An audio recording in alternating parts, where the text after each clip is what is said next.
तो चलिए आज हम नया टॉपिक स्टार्ट करते हैं, सैलिनिटी, लवणता। लवणता क्या है? देखिए, सागरों में आप देखते होंगे तो हम लोग कहते हैं कि सागर में खारा जल है। खारा का क्या मतलब होता है? वही खारापन, जिसको सैलिनिटी कहते हैं। क्यों समुद्री जल को पीना मतलब पॉसिबल नहीं है, जल्दी हम पी नहीं पाते क्योंकि बहुत ज्यादा खारा होता है। और उसमें खारापन कैसे इतना ज्यादा है और कहाँ कहाँ इसका वितरण है, फैक्टर्स क्या है, इनका इफेक्ट क्या है, ये सारी चीजें इसी में आपको पढ़ना है।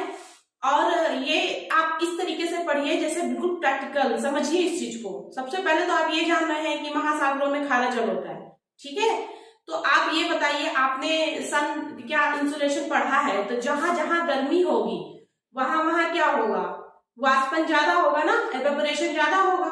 तो एवेपोरेशन जहां ज्यादा होता है वो क्या करते हैं? नमक को तो उठा नहीं पाते हैं। नमक को कैसे उठा पाएंगे? भारी पार्टिकल होता है, तो वो नीचे छोड़ देते हैं। तो जो फ्रेश वाटर होते हैं उनमें ज्यादा वाष्पीकरण होता है।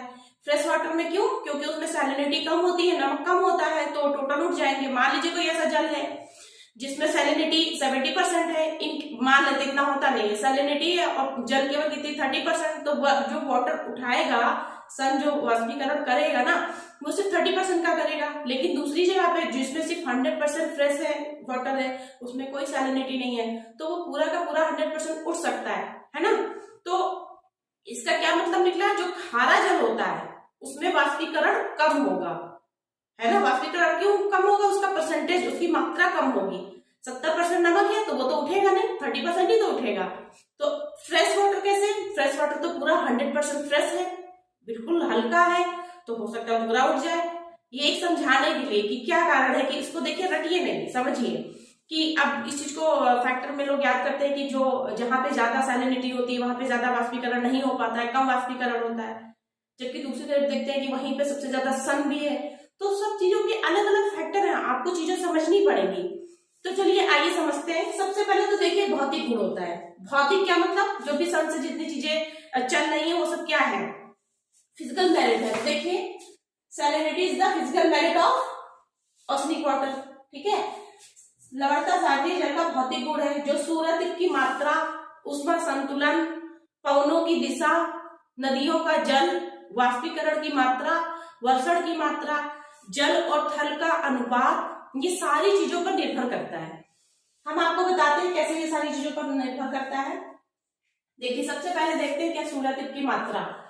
तो हम ये जानते हैं कि जो सन होता है 0 से लेके 23.5 तक के ही ट्रेवल करता है ना? ट्रेवल तो अर्थ करती है, हम ऐसा बोलते हैं समझाने के लिए। और ऊष्मा संतुलन, ऊष्मा संतुलन में देखिए क्या चीज आती है? वाष्पीकरण भी आता है, वर्षण भी आता है, हम आपको पढ़ा चुके हैं पहले। जलीय घनत्व, किसका घनत्व जल का ज्यादा होगा बताइए? जिसमें ज्यादा सैलिनिटी होगी वो, या जिसमें कम सैलिनिटी क्या होगा? लो सैलिनिटी वाला क्या होगा? कम घनत्व का होगा, कम घना होगा, कम भारी होगा क्योंकि उसमें नमक नहीं है। जिसमें नमक है वो ज्यादा भारी होगा, उसमें ज्यादा घनत्व होगा, है ना? आगे देखिए वाष्पीकरण, वर्षण दर, समझ ही रहे। जल और थल का अनुपात, ये क्या है? जैसे हम नॉर्थ हेमिस्फीयर की बात करें तो वहां पे देखिए थल ज्यादा है, थल मतलब लैंड ज्यादा है। तो लैंड जहां ज्यादा है वहां पे सैलिनिटी ज्यादा होगी। क्यों ज्यादा होगी? क्योंकि देखिए नदियां क्या करती हैं, यहाँ देखिए, ये मान लीजिए लैंड है और लैंड में बहुत सारी नदियां हैं, और यहाँ पे जो ये लैंड है ये पहले से ही सलाइन नमक वाला पदार्थ है। क्यों? क्योंकि जब अर्थ बनी थी बहुत ज्यादा गर्म थी, तो उसकी जो पपड़ी होगी ना, ऊपर की क्रस्ट, उसमें बहुत नमक था। तो इस लैंड में पहले से नमक है जिसको बहा बहा के नदियां ले जा रही हैं, ठीक है?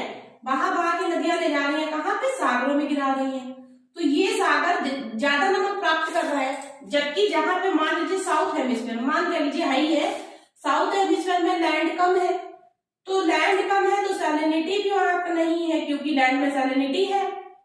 नदियां बहा के ले भी जाएगी तो मान लीजिए यहाँ पे 100 ग्राम ले जा रही है, तो यहाँ पे नदियां कितनी ले जाएंगी? शायद 30 या 40 ग्राम, क्योंकि लैंड ही कम है। तो इस वजह से यहाँ ज्यादा होगा। कहाँ पे? नॉर्थ हेमिस्फीयर में। और साउथ हेमिस्फीयर में क्यों? क्योंकि आप देखिए मैप में जाके देखिए तो आपको लगेगा कि वहां यहाँ पे लैंड ज्यादा है, वहां पे सागर ज्यादा है, इस वजह से। और पवने भी क्या करती है? पवने भी वहां पे स्थिर हो जाती है। जहां पे ज्यादा वाटर होगा, लैंड नहीं नहीं मिलता, अवरोध नहीं मिलता।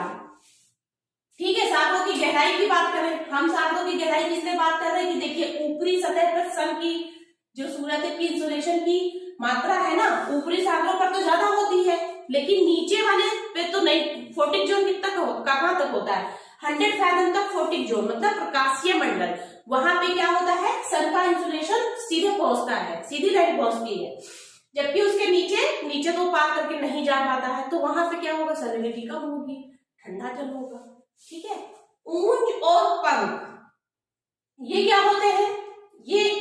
ये भी एक पदार्थ है जो सिलिका और बालू से रिलेटेड, ये वहां पे पाए जाते हैं। इसमें कार्बोनेट की मात्रा ज्यादा होती है, कैल्शियम की। और जैविक पदार्थ देखिए क्या है, महासागरों में कितने बड़े बड़े जीव हैं, आप देखिए व्हेल और इतनी बड़ी बड़ी है, तो वो जब सब सड़ते गलते हैं, मरते हैं, तो उनमें भी तो कार्बनिक मैटर होता है ना। तो कैल्शियम, हड्डी तो खुद कैल्शियम है, तो कैल्शियम ही तो बढ़ाएगी। देखिए इसमें सारी चीजें लिखी हुई है, तो क्या होगा, कहीं ना कहीं वो उसमें जाएगा तो खारापन बढ़ेगा। अक्षांशीय विस्तार आप जान रहे हैं, अक्षांशीय विस्तार यही चीज जो मैंने यहाँ पे आपको बताई थी कि सीधे जल अनुपात मतलब इंसुलेशन जितना पहुंचेगा।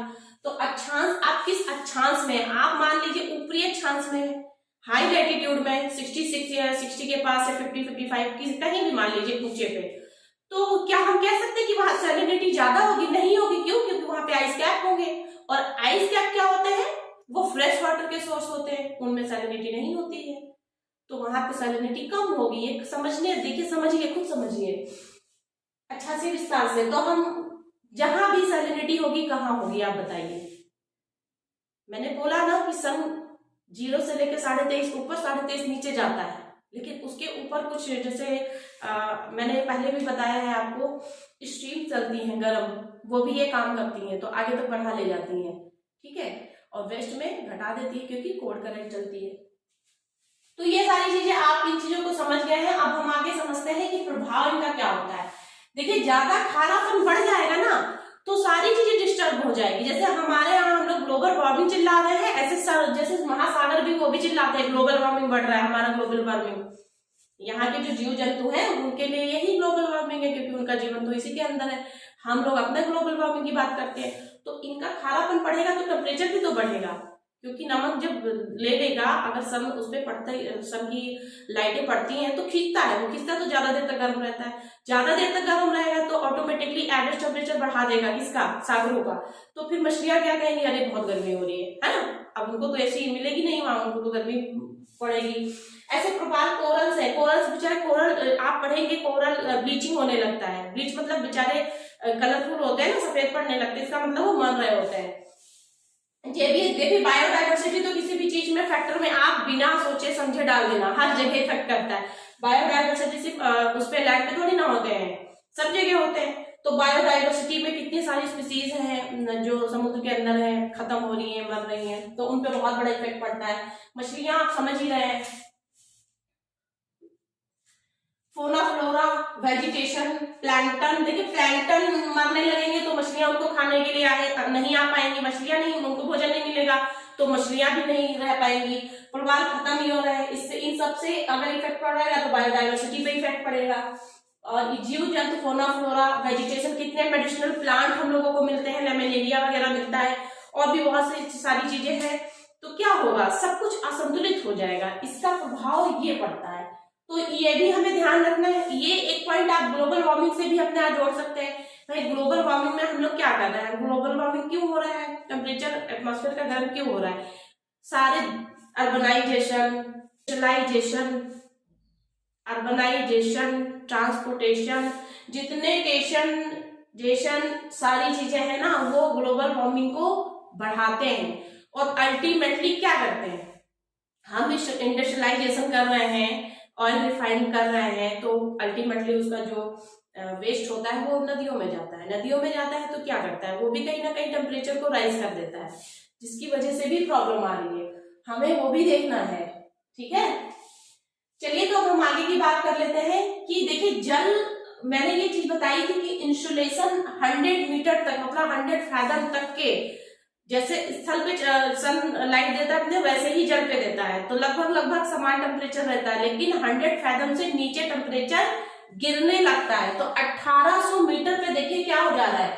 1800 मीटर की गहराई में 15 डिग्री से सीधे नीचे गिर जाता है 2 डिग्री पर। अब आप आइडिया लगा लीजिए कि नीचे फिर सैलिनिटी कमी होगा। और एवरेज सैलिनिटी कितनी होती है? एवरेज सैलिनिटी है 35% प्रति 1000, मतलब 1000 ग्राम में 35%। इनको जोड़ने वाली रेखा, सेम लवण रेखा, समान लवण रेखा को क्या कहते हैं? आइसोहेलाइन समलवण रेखा बोलते हैं। हो सकता है प्री के फैक्ट्स में भी ये चीजें आपको काम आ जाए। अच्छा, इसको पता किसने लगाया था? इसको पता किसने लगाया था? डिटमर ने। डिटमर या डिटमर, ठीक है।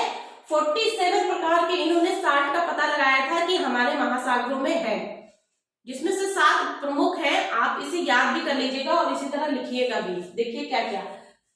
देखिए सोडियम क्लोराइड तो आप जानते हैं 77 पॉइंट समथिंग है, इसलिए हमने यहाँ पे 78% लिख लिया है, ठीक है। उसके बाद देखते हैं मैग्नीशियम क्लोराइड।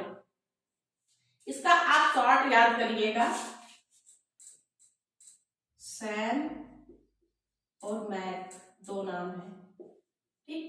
क्योंकि डिटमर ने पता लगाया तो उनका बनाया हुआ समझिए कोड था सैम और मैक। से आप सोडियम क्लोराइड समझ रहे हैं, में से मैग्नीशियम क्लोराइड, दोनों क्लोराइड ऊपर है सैम में, और मैक में दोनों एक जैसे है, sulphate sulphate, magnesium sulphate, calcium sulphate, फिर potassium sulphate, calcium carbonate, then after magnesium bromide. ये 7 प्रकार के हैं, ठीक है। 1 2 3 4 5 6 7 इनको प्रमुखता दी गई है। बाकी तो इन्होंने 47 टाइप बताए थे, 47 कहां तक याद करेंगे आप। इसको ऑप्शनल में अगर ऐसा क्वेश्चन आए तो इस तरह फिगर बनाने के कई तरीके हैं। देखिए मैंने यहाँ पर भी बनाया है, इसको चाहिए तो आप सर्कल कर लीजिए, ठीक है। जितना इनोवेटिव करेंगे उतना आपके लिए अच्छा होगा, मार्क्स मिलते हैं इससे, डरिए नहीं। मैं भी मतलब ये सब चीजों से डरती थी, लेकिन जब मैंने इनका यूज किया और आज मैं सिलेक्ट हूं तो मैं कॉन्फिडेंस के साथ कह सकती हूँ कि अच्छा स्कोर दिलाएगा। इसी की वजह से मुझे मतलब अच्छी पोस्ट मिल पाई है, क्योंकि ऑप्शनल में अच्छे मार्क्स थे। देखिए वितरण में, डिस्ट्रीब्यूशन में क्या करेंगे? डिस्ट्रीब्यूशन में आप देखेंगे तो हम सबसे ये देखिए यहाँ पे सबसे ज्यादा टेम्परेचर मिलता है 0 से इक्वेटर से लेके मकर रेखा कर्क रेखा तक, लेकिन यहाँ पे क्या है? मध्यम सैलिनिटी है, मध्यम लवणता है। क्यों? अभी बताते हैं क्यों। दूसरा देखिए इसके ऊपर 40 तक के क्या है? उच्च है। उसका कारण क्या? हाई प्रेशर बेल्ट है, ये भी हम आपको बताते हैं अभी। 40 से 66.5 ये आप समझ चुके हैं, हम इसे समझा भी चुके हैं, ठीक है। यहाँ क्या होता है? 32 से नीचे मतलब 30-32 ऐसे कम ही रहता है। अच्छा, आप 2 चीजें ये देख लीजिए, छोटा सा टॉपिक था, मुझे उसमें कॉन्टिनेंटल वाले में बता देना चाहिए था जो स्ट्रक्चर था, लेकिन यहाँ देख लीजिए आप। ये क्या है? ये मैंने आपको बताया था ना, रिज, ये ट्रेंच है, रिज है और प्लेन्स है। उसमें ये सब चीजें पता कैसे की गई हैं, कौन सी चीज ऐसी है जो पता करती है। देखिए साउंड वेव्स एक होता है, उसको कहते हैं अकाउस्टिक्स, ठीक है।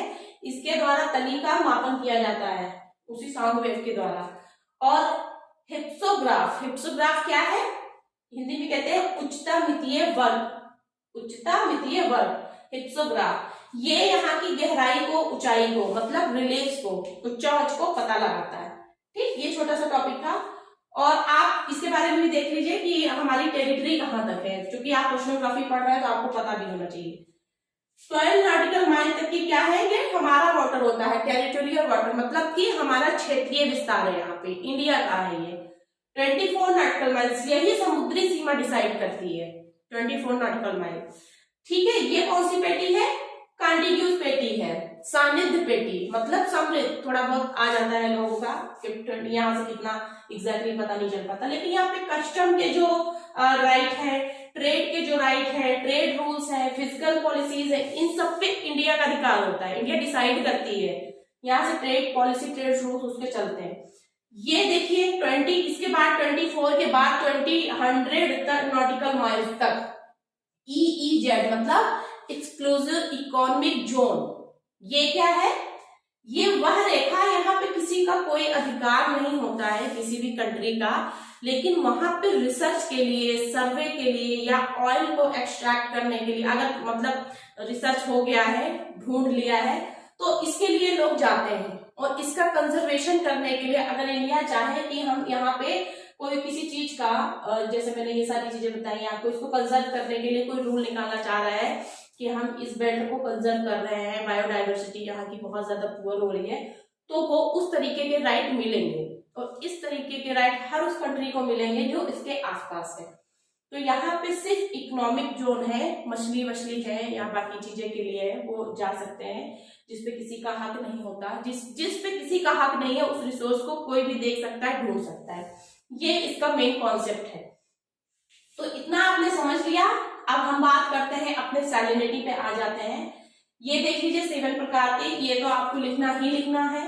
पता किसने लगाया था, ये देखिए एक का क्वेश्चन बन जाता है, डिटमर ने या डिटमार ने, जो समझिए। इफेक्ट किस पे पड़ता है ये आपको बता चुके हैं, रीजन बता चुके हैं। ये फैक्टर्स में देखिए आप इसको भी बहुत अच्छे से लिख सकते हैं, इस तरीके से, ठीक है, कैसे भी करके आप बना सकते हैं। अब हम आपको बताते हैं कि क्या कारण है कि मध्यम है यहाँ पे 0 से लेके 23.5 तक के कर्क और मकर रेखा तक। आखिर क्या कारण है कि यहाँ पे तो सन सबसे ज्यादा लाइट फेंक रहा है, सबसे ज्यादा वाष्पीकरण हो रहा है, फिर भी हम मध्यम बोल रहे हैं, हम उच्च नहीं बोल रहे हैं, है ना। क्यों नहीं बोल रहे हैं, एवरेज ही बोल रहे हैं? क्योंकि देखिए यहाँ पे 0 से लेकर 23.5 डिग्री तक अगर वाष्पीकरण बहुत तेज है तो कहीं ना कहीं बारिश भी उससे ज्यादा तेज है। और बारिश क्या होता है, मैंने आपको पहले ही बताया था, जो वाष्पन होगा वो फ्रेश वाटर का सोर्स होता है, क्योंकि नमक तो नीचे छूट जाता है। तो यहाँ पे देखिए ये क्या है, एवेपोरेशन और प्रेसिपिटेशन इक्वल है। इक्वल क्या, थोड़ा सा ये ज्यादा ही रहता है, प्रेसिपिटेशन यहाँ पे ज्यादा है, इसको ज्यादा समझिए, ठीक है। और अब सेकंड नंबर पे हम बात कर लेते हैं इसकी। यहाँ पे क्या है 23.5 से लेकर 40 तक के। अच्छा आप देखिए हम लोग सब ट्रॉपिकल बेल्ट में आते हैं। सब ट्रॉपिकल बेल्ट में क्या होता है, हवा नीचे बैठती है, हवा नीचे बैठती है। जहां हवा नीचे बैठती है वहां पे बारिश नहीं होती है, फिर भी और फैक्टर्स की वजह से हमारे यहाँ बारिश हो जाती है। हमारे जो हम लैटिट्यूड की बात कर रहे हैं, ठीक है, हम लोग 40 तक 37 पॉइंट समथिंग तक आते हैं ना, 38 तक मान लीजिए वो, तो बाकी प्रेशर शिफ्टिंग और प्रेशर बेल्ट में हम पहुंच जाते हैं यहाँ तक। तो यहाँ पे क्या होता है, जहां पे बारिश ही नहीं हो रही है वहां पे क्या होगा, वहां पे दो चीजें बड़ी हावी है, कोरियोलिस फोर्स भी यहीं पे हावी है, ठीक है। और उसकी वजह से क्या होता है, यहाँ पे वाष्पन जो होता है, एवेपोरेशन वो ज्यादा है। प्रेसिपिटेशन मैंने बोला ना बारिश कम है, तो इसका मतलब ये ज्यादा है, इवेपोरेशन वाष्पन ज्यादा है, वाष्पन ज्यादा है, इसीलिए यहाँ पे सबसे ज्यादा सैलिनिटी पाई जाती है। हाई प्रेशर बेल्ट है, ये भी आप लिख के खूब बढ़ा सकते हैं आंसर राइटिंग में। इसके बारे में आप बात जानते ही हैं, है ना, ठीक है। अब देखिए ये पवने कैसे, आप पवनों के बारे में, पवने क्या करती हैं आपको बताते हैं, पवने क्या करती हैं। पवने देखिए ईस्ट से लाई बारिश, हम अपने ट्रेड विंड की चलो बात कर लेते हैं, ट्रेड विंड की पहले आप पढ़ चुके व्यापारिक पवनों की। तो इसमें होता है पानी, इसमें होता है पानी, तो लैंड पे गिराती जाती है और फ्रेश वाटर होते हैं ये, तो क्या होता है कि नदियां यहाँ से तो बहा के ले जाती है, यहाँ उतनी सैलिनिटी लैंड पे नहीं रह जाती है क्योंकि बारिश हो रही है। लेकिन वेस्ट में जब पहुंचती है तो खुद बहुत ड्राई हो चुकी होती है, ड्राई हो चुकी होते हैं, इनके पास पानी नहीं होता है। तो हम तभी हमारे यहाँ वेस्ट में क्या है, हमारे यहाँ जहाँ ट्रेड विंड चलती है वेस्ट में डेजर्ट है, मरुस्थल है। और मरुस्थल क्या होते हैं, लवणीय स्थल खंड होते हैं। राजस्थान में जितनी झीलें हैं ना उनसे नमक निकाला जाता है, नमक की झीलें हैं, यही कारण है क्योंकि पानी होता नहीं है। और पहले से आप जानते हैं क्रस्ट हमारी नमकीन थी, मतलब नमक वाली थी, और यहाँ और ज्यादा धूल कण महीन वाले तोड़ जाते हैं तो बचता नीचे क्या है, नमक, साल्ट बचता है। एवोपरेशन बहुत ज्यादा है, वाष्पन दर बहुत ज्यादा है। वाष्पन देखिए, वाष्पन में क्या होगा, जितनी सैलिनिटी वाली चीजें हैं वो तो नीचे छूट जाएंगी, लेकिन फ्रेश वाली चीजें उड़ जाएंगी। इस वजह से पश्चिम में क्या होगा, सॉल्ट ज्यादा होंगे और ईस्ट में कम होगा। तो पवने ऐसे ही उस पे भी करती हैं, भाई ये पानी ले जा रही है ना, तो पानी ले जाने में इनका काम भी तो है, तो पवन इस तरह प्रभावित करती है। जल स्थल अनुपात मैंने आपको बता दिया, वाष्पीकरण वर्षा दर आप जान गए, इंसोलेशन की मात्रा भी आपको पता चल गई है।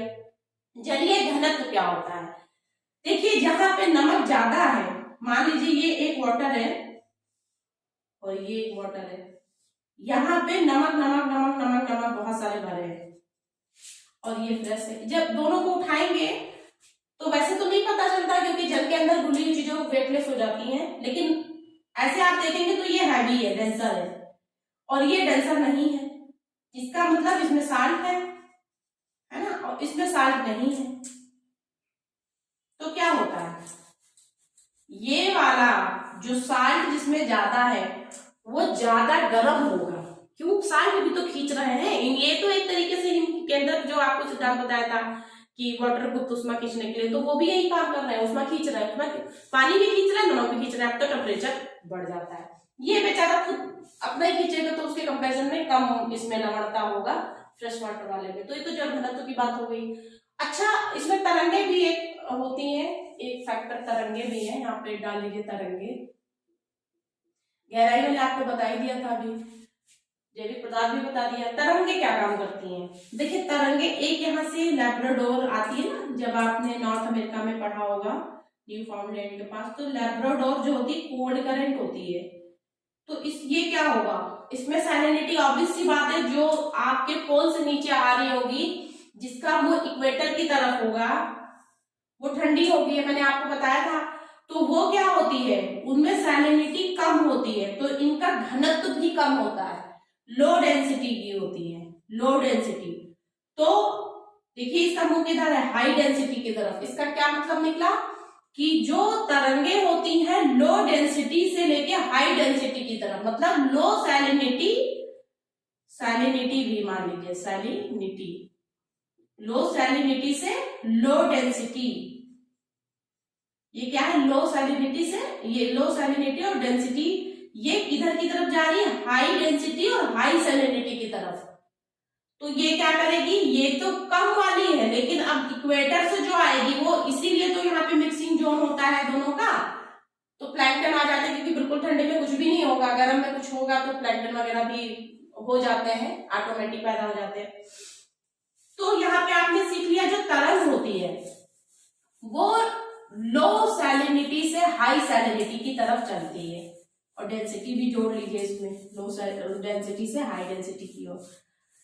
आप इतना समझ गए। अगर आप देखिए, आपको मान लीजिए कि आपको ये दिखाना है, तो मैपिंग तो जरूर करिए, वर्ल्ड मैप। अगर आपका फर्स्ट पेपर ऑप्शनल का तो वर्ल्ड मैप बनाइए, सेकंड में इंडिया बनाइए, कोशिश करिए दोनों को पुट करिए कहीं ना कहीं, ठीक है। आप मान लीजिए कि आपने ये नॉर्थ अमेरिका, देखिए खटाखट मैप बनाना सीखिए कैसे भी करके, ठीक है। देखिए इतनी ही जल्दी बनाना भी है, मेरी तो खैर प्रैक्टिस छूट गई है। और यहां देखिए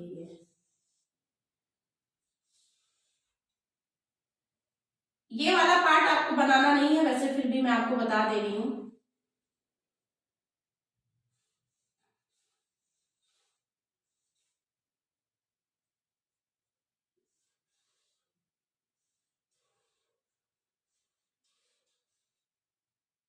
देखिए यहाँ पे क्या है, वॉन लेक, वॉन लेक, और यहाँ पे क्या है, जॉर्डन के पास, ये तुर्की के पास, ये जॉर्डन के पास। सबसे ज्यादा सैलिनिटी देखिए कहाँ पे है, सबसे ज्यादा वॉन में है, वॉन लेक में सबसे ज्यादा है, ठीक है, लगभग 330% मान के चलिए इसको। फिर क्या है, देखिए ये तो कहाँ हो गया, तुर्की में, ये तुर्की में हो गया नंबर 1 पर। ये देखिए क्या है, जॉर्डन के पास, जॉर्डन की क्या है, ये सबसे निम्नतम पॉइंट है एशिया का, डेड सी, मृत सागर, ठीक, सबसे लोवेस्ट पॉइंट। और ये साथ में क्या है, सॉल्ट के लिए भी जाना जाता है, डेड सी, मृत सागर, ठीक है। इसमें कितना है, इसमें 2 to 8%। और यहां पे देखिए साल्ट लेक, साल्ट लेक नाम ही है इसका, 2 to 20%।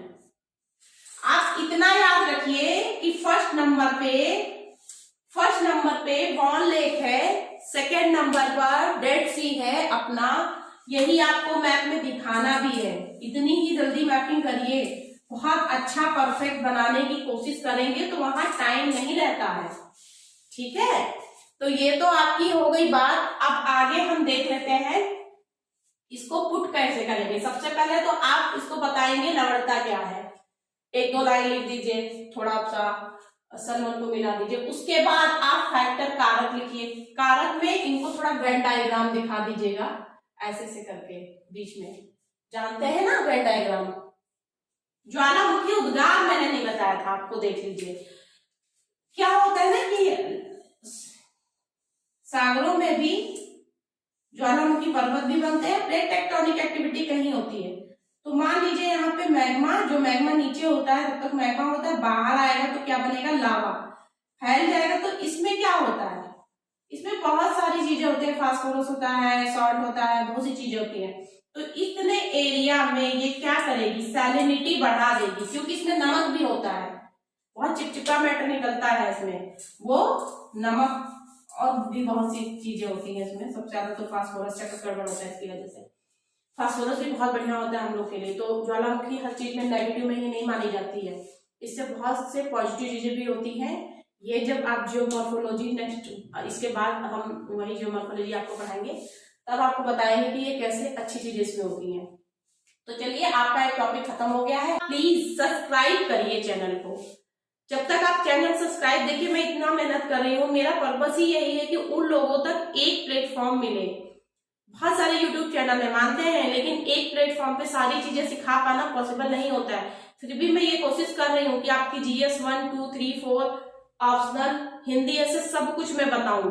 तो जब तक आप सब्सक्राइब नहीं करेंगे चैनल आगे नहीं बढ़ेगा, लोगों तक जाएगा नहीं, तब तक मेरा ये काम बेकार है करना।